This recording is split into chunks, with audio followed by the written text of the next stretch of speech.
Captain Michael Brewer, Thunderbird number 3. Welcome to the AOPA Pilot Lounge. Hey, thank you. Happy to be here. And like I say, this weekend, the Thunderbirds flew the Las Vegas Strip. How far above the deck were you when you did that? We were averaging between 500 and 1,000 feet for most of it. 500 feet was our deck, but during the larger whiffer deals, we'll get up to about 1,000 feet, 1,500 feet, just for the repositions. So the delta itself is actually pretty wide when you have all those aircraft together. So Boss is the one who's targeting the altitudes, and then we just trust Boss where he's at.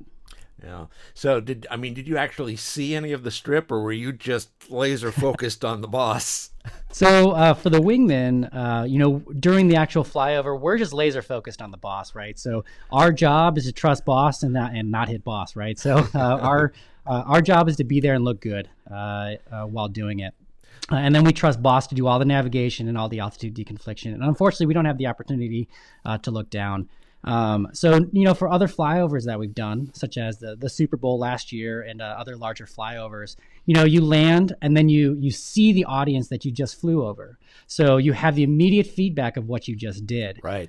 Here, we didn't have the feedback. You don't see the stadium that you just flew over. We flew over 18 hospitals, but the outpouring that we saw over the social networking and all that sort of all the media that came back was so heartwarming to see. When you land, you're kind of like, well, what just happened? It's quiet. There's no airplanes running or anything like that. But then you see the effect that it had, and it was unbelievably heartwarming.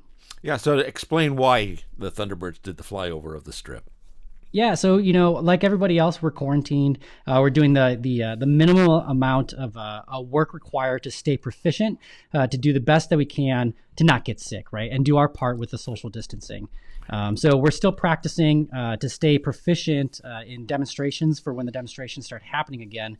But this was our way to give back to the community, to do our part. You can feel helpless. You can feel where. I wish there's something that I can do. This was our opportunity to do something. So in some small way, we can get out there and thank our healthcare workers, thank our frontline fighters. This is we're essentially fighting a war against an invisible enemy, and they are the ones that are out there protecting our families. And many of us, we're in the military, so we're away from a lot of our families, right? Our parents, our sisters, our brothers, and so knowing that we have the medical workers that are out there that can take care of them when we can't be there, should something happen, gives us a sense of relief and peace. Now you're going to do a flyover again this weekend, right? Yes. So we have the Air Force Academy flyover this weekend. With the Air Force Academy, we do their flyover every single year anyway, and usually it's followed with a mini show, if you will. Mm-hmm. So tell me a little bit about your aviation background. Yeah. So I've started loving aviation since I was a little kid. Before I grew up in Chicago, and back in the 90s, I wanted to be what every other little kid wanted to be, which was Michael Jordan, back when the Bulls were doing their thing. I was lucky where my parents introduced me to a lot of different career fields while I was young, just to see, what I would be interested in. And I'll never forget it. My dad was a private investigator, and he was gone for a couple weeks down in Shreveport, Louisiana. And my mom took me on a United Airlines 727 from Chicago O'Hare to Shreveport, Louisiana. And I got to after we landed, she took me up to the cockpit, and the pilot said, "Oh yeah, sit down and check this all out." And you're just engulfed with switches and dials and buttons, and I felt like I was home. I thought that's the coolest thing ever. So the next thing I told my mom was, no, I want to be a pilot. She's like, sure, okay, I can buy you a basketball hoop, but I can't, getting you flight lessons is a whole nother thing, right? So you I understand you went to Embry-Riddle. I did. I started flying when I was pretty young, when I was still in middle school. And did everything I possibly could. I mowed lawns and walked dogs and everything I possibly could. And back then it was, like $65 to rent a Cessna 152 wet with an instructor, So it's not as restrictive as it can be right now. So I did. I did everything I could. I flew maybe once every other month out of Chicago Midway Airport. Uh-huh. And then when it came time in high school, and I was of age. Sure enough, 16 I was soloing, and 17 I was getting my license. And then I knew that this was what I wanted to do with my life. So I looked into schools, and I have no prior flying background in my family at all. So talking with my high school counselor, we stumbled upon Embry-Riddle, and that's how I found myself at Embry-Riddle in Prescott. So did you solo out of Midway? So at the time you can't solo out of Midway. They didn't allow it. So my instructor took me to Kerner, Kankakee, Illinois, which is a grass strip, and I got to solo out of a grass strip in Kerner, Kankakee. And the rest of my solo work was done actually out of Gary, Indiana. Wow. So what did you study at Embry-Riddle? So I got my undergraduate degree in aeronautical science, essentially a professional pilot program. While I was there, I was on the flight team as well. So just did everything I could. I'm a self-proclaimed aviation junkie, aviation nerd, if you will. So I just everything that I possibly could to fly or be involved is what I did while I was at the school. That's well, and I guess going through the professional pilot program, that also meant you were instructing while you were there, right? I did at the end of the program. So when you're a senior there, you can opt in to become an instructor over there. So I did. I didn't actually instruct at Riddle though. I went across the street and instructed at a company called North Air, just a Part 61 school at the time. And my goal at the time, this is 2005 timeframe. My goal at the time was probably like what every other guy in my position was to get into the regionals as fast as possible, then to get to the majors. So at the time it was ASA and ACA and every other three-letter airline that was out there that just trying to get 1,000 hours of time, 1,200 hours of time, just hit the minimums as you could. So at the time I was flight instructing to do that. I only had to do that for about 3 months, and then I got picked up by a 135 operator doing bank mail. So I got to fly bank mail around in a Saratoga, did a little bit in the Navajo, some twin Cessnas and whatnot, and they also did air ambulance as well. So I did that for about 6 months, and that was an awesome experience. So you're a freight dog. I was a freight dog for a very short period of time, but I tell you what, nothing but respect for those folks, because that's a tough job. And a lot of times, it's not the one that gets a lot of visibility. You don't have passengers that are constantly walking up to you and seeing what you're doing every single day. Especially as a young freight dog, you're building hours, you're doing everything you can to build the time, and it's a tough job, but it keeps our economy going. Yeah, I guess they really aren't flying the bank stuff as much anymore. They don't have to move the checks physically from one spot to another. Yeah, it's all digital nowadays, right? Yeah. Okay. Yeah. So, and then you went and flew for the regionals? I did. So, like I said, I did the freight gig for about 6 months, and then I got hired by Mesa Airlines. So when I went to Mesa, I got hired up on the Dash 8. So I got to fly the Dash 8 for about 3 or 4 years. Worked my way up to captain, and I was a check airman on the Dash 8 for a little while. Did some sim instruction as well. And then, around the 2008-2009 timeframe, when the recession was hitting, furloughs were happening, so there was a huge growth, a big boom, and then it started dropping again. Right. And of course, the regional market gets hit pretty hard during those times, very similar to what we're seeing right now. So during that time, I got kicked over to first officer on the CRJ. I didn't get furloughed, but I was getting closer, obviously. So, but I got to fly the CRJ for about 2 years. Mm-hmm. So, how did you get into the Air Force? So back in 2007, 2008 timeframe, I was loving my job. I love flying airplanes. I had a great time, and I will try to be an airline pilot again after this as well. I would like to go back to the airlines. I loved every minute of it. But during the time, in your 20s, I got married. My life is no longer about me. I no longer want to work necessarily, 1,000 hours a year, flying 1,000 hours a year, that sort of thing. And it more became about what do my family and I want to do, and what is going to bring me rewarding work. So I flew in a lot of jump seats at the time, and some of the coolest stories that I heard were from first officers who were prior military, and they had all these really cool stories about the things that they did and the things that they flew in the military. So that's where that idea started coming from. I started looking into the reserves and the Guard, and then one day I just looked at my wife and I said, "Hey, if we're going to do this, why don't we just do this full time?" And so with her blessing, we decided to go full time. Yeah. So, I mean, did you jump right into fighters or where? Yeah. So the transition's obviously, a lot of people ask me, how's the transition? You go from being an airline pilot to a fighter pilot. What's that look like? And you start from scratch. So just because I, had 4,000 hours and an airline pilot and that sort of thing doesn't change what you do in the military. So I still had to go through flight screening, and then I went through initial pilot training, flew the T6, flew the T-38. In fact, when I joined, I wanted to fly C-17s. I love the crew environment. I loved having a crew, first officer, flight attendant. I love that environment. That's the environment I was brought up in. But then when I hit the formation phase in the T6, and there's something about flying an airplane close to another airplane, where you're kind of thinking like, is this legal? Am I allowed to do this? And yeah, sure enough, you can do it. So I started getting very excited about that. And again, I had a discussion with my wife, and I said, you know what, this is a very short period of time. If we don't try to get a fighter jet right now, there will be no other time in my life when this opportunity will even present itself. So we said, let's go for it. Let's give it a shot. And I found myself in the F-15E, the Strike Eagle, which is kind of the best of everything, because now I have a crew as well. So now I have a weapons officer. So I still get the crewed environment airplane, but it's still a fighter jet. So I got lucky with that one. So what did you find the hardest thing about transitioning from general aviation to a fighter jet? It's different. Right. So the way that the military does something and the way that the civilian world does something are different.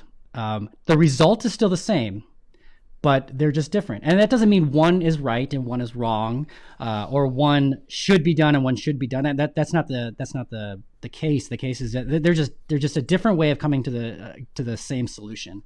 So the hardest part was taking the things that I've learned in my civilian life and not unlearning them, but pushing them to the side and allowing the military way to absorb that. So just because I did it one way for thousands of hours doesn't mean that that's the way I'm going to continue to do it.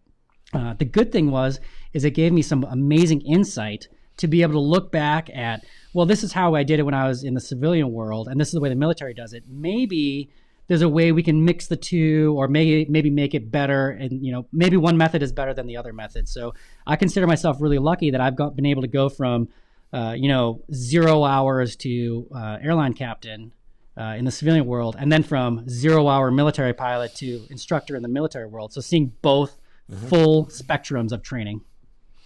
So what do you think us little airplane drivers could learn from the military? There's a lot, that I think I'm a big proponent, which is why I love being on this team. I think that the civilian world and the military world need to communicate better. And there's so many things that we can learn from each other. A lot of times I realized when I was in the civilian world that I didn't know much about the military world, and it's kind of stovepiped. I wasn't exposed to it very much. And in the civilian world, many of people who pilots in the military world who started in military don't know much about the civilian sector. So it's very segmented. The beauty about this job is we get to crosstalk. We get to mix the ideas, and there's a lot of things that the civilian sector does fantastic that would be awesome to absorb in the military sector. And then there's other things that the military sector does that would be awesome to transpose into the civilian sector. So there's never one thing that the civilian sector can necessarily learn from the military. The bigger picture is reach out to military counterparts, because a lot of times they want to know just as much about the civilian sector as you want to know about the military sector. Yeah. Okay, so now tell me about becoming a Thunderbird. What made you decide you wanted to do that, and how did it all happen? So I grew up in Chicago, like I said earlier. And in Chicago, they have Chicago Air and Water Show every August. My birthday's in August as well. So it just so turns out that pretty much for every birthday, my parents took me to the Chicago Air and Water Show to watch the show. And you see everything, civilian acts, military acts, the Thunderbirds and the Blue Angels every single year. That has always been locked in the back of my memory. When I joined the military, it was never to become a Thunderbird. It was the fulfillment that the military gave me and the job satisfaction. And I've been the recipient of that for sure. And then as the Thunderbird announcements come out for the hiring process, every year I'd be like, oh, that'd be really cool. But the the minimums were so high. It's like one of those things when you first get into aviation, you looked at an airline pilot, you're like, man, I'm never going to have a couple thousand hours of turbine time, that sort of thing, right? And then 1 year, 2018, the hiring announcement came out, and I looked at all the requirements to become a Thunderbird. I'm like, I meet all of those requirements. And then I looked at my wife again. I said, what do you think about maybe trying to do this? And I said, well, you'll never know unless we try. So we tried, and here I am. So it was a long process. It is quite a lengthy process to get on the team, but I survived all the cuts, and here I am.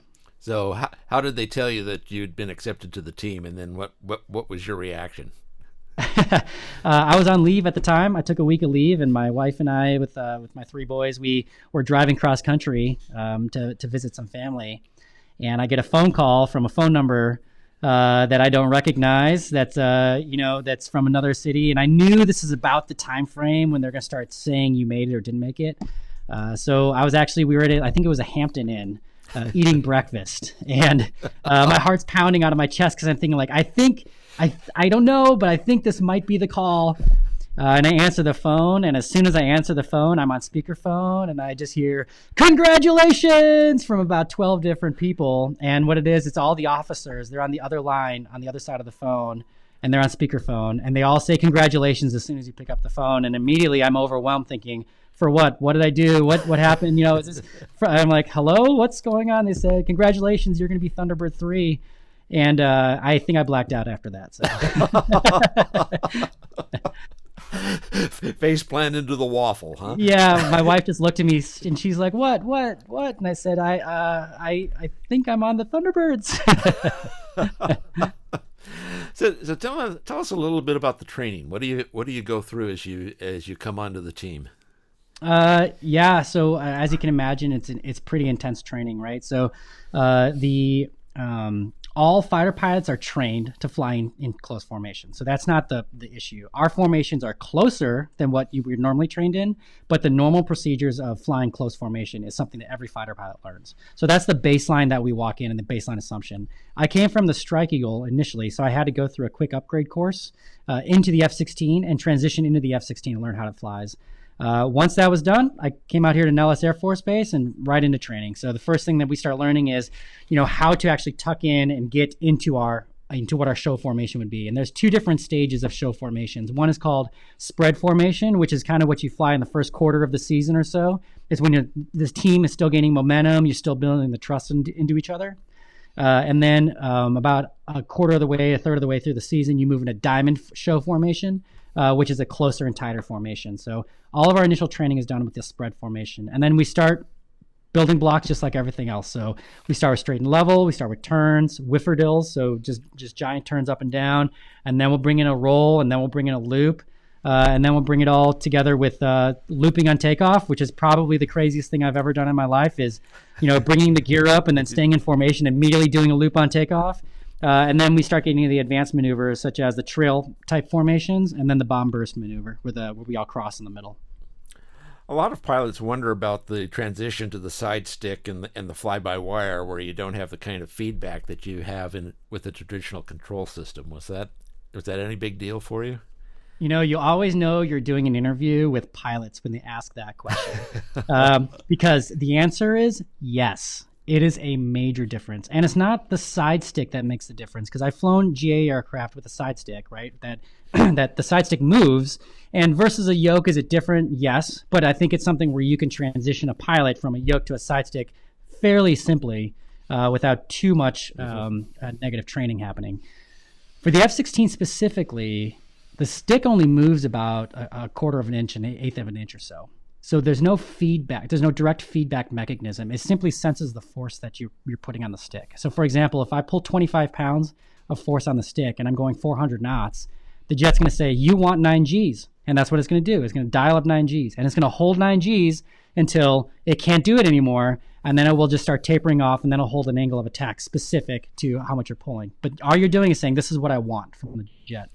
Yeah. So the transition is very difficult, actually, because you go from having a feedback of deflections corresponding to jet movements to pressures corresponding to jet movements. And that transition, actually, I personally found to be very difficult. So if you look back at my training tapes, you probably see a full month of Michael Brewer on the right wing, just doing this, So just trying to not get myself in a constant PIO.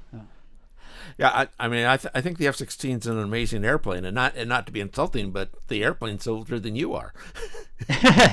Yeah, some of them were built the same year I was actually, but yeah, the F-16 is a fantastic airplane. And if you go back, and I tell this to students all the time, because what's on the drawing board nowadays is absolutely mind-boggling. The F-16 was designed in the 70s, so to have the technology of a fly-by-wire system, a stick force sensor controlling the aircraft, and an aircraft that is inherently not stable, a completely unstable aircraft, and have it fly as well as it does, it blows my mind, because you think about the original designers of aircraft like this didn't have near the technology and the testing abilities that we have today. Yeah. As amazing as the airplane is, it's also somewhat dated in a lot of things. I was fortunate to go with a colleague, and he got to fly with Flak. Mm-hmm. Of course I did. Oh yeah, but yeah, I was there that day. Yeah, okay, great. Yeah, well, and of course he came back and he was saying, and we were sort of amazed that Flak is flying with a Stratus and ForeFlight. It's like, yeah. So, a lot of people ask that question as well, and the technology difference. Remember, like what the purposes are of the aircraft. So the original purpose of the aircraft for the F-16, even with all the modifications, are going to go into weaponry and that sort of thing, because it's a fighter jet in its heart. Whereas like the C-17 and the even as old as the KC-135s are, they're still getting constant upgraded technology modifications to make them relevant and current to do things such as fly in the airspace system. That is one struggle that fighter jets have, is balancing the amount of technology that you want to put into, such as warfighting capabilities, vice just navigating around the national airspace system, because that's not something that we necessarily do on a regular basis. Now, the Thunderbirds are different based off of the mission set that we're doing, but yeah, so we're the giant leaps and bounds that are happening in the national airspace system, such as like next gen, for example, ADS-B, all of these new technologies that are coming out. The amount of change is so rapid that keeping up with it is actually fairly difficult within the DoD. Indeed. So, advice to a youngster who thinks they want to be an Air Force pilot, what would you tell them? I would tell them, go for it. Go for it. First thing is, get out there and fly. There are introductory lessons at airports all over the nation. And if I didn't take that introductory lesson, there's no way in the world that I would be here right now. So you have to start somewhere and start there. And then decide, do I love this? Is this something that I'm passionate about? Because there's one common thread amongst most pilots, is that we are passionate about our job.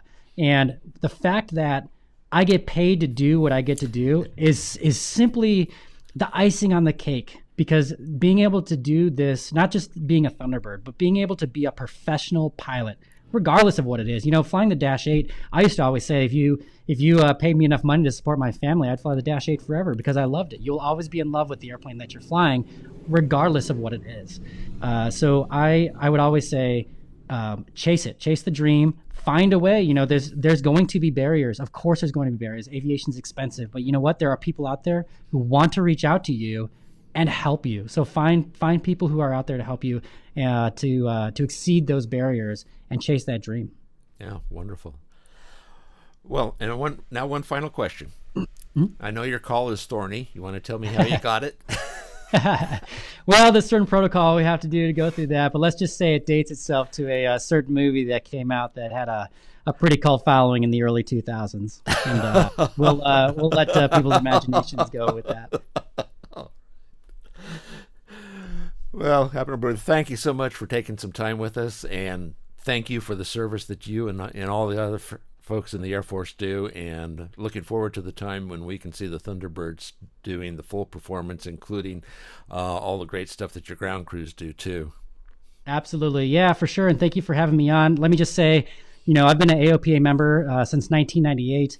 I joined when I was just a teenager, and just even simply just to get the magazines, and let me tell your viewership, the support structure that AOPA has, the amount of outreach that AOPA has, especially to youngsters. I was that youngster, and just being able to have that connection or have a way of making a connection, maybe to a profession that you are just interested in, but you don't know how to get involved in. I tell people all the time, use organizations such as AOPA. That's what I did to reach out and chase those dreams.